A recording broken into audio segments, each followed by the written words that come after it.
You aren't just a deep thinker. Let's stop calling it that. Deep thinking implies you're finding gold.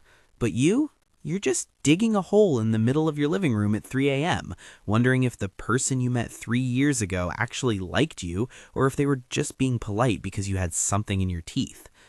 Most people think overthinking is about the future. It's not. It's a desperate, frantic attempt to control the past by replaying it until the ending changes. It's the subconscious belief that if you just analyze that awkward silence long enough, you can somehow retroactively fix it. You're trying to solve a puzzle where the pieces were thrown away weeks ago.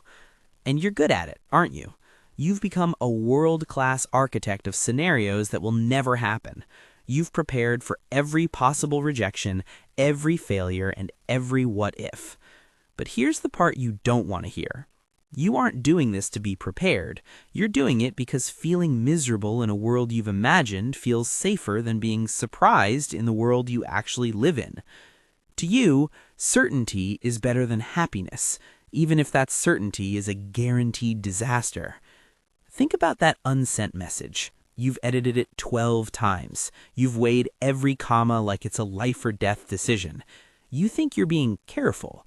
The reality, you're just terrified that if you show the real, unedited version of yourself, the silence on the other end will finally be justified. You tell people, "I'm just tired," but we both know that's a lie. You're exhausted because your brain is running a marathon on a treadmill. You're putting in all the miles and staying in exactly the same place. You aren't broken.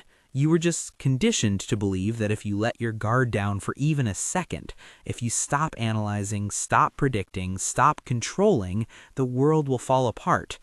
But look around. The world is already falling apart, and you're missing the only parts of it that actually matter because you're too busy proofreading your own life. You aren't as random as you think. You're just a person who learned that knowing was the only way to be safe. But you can't think your way into being loved, and you definitely can't think your way out of being human.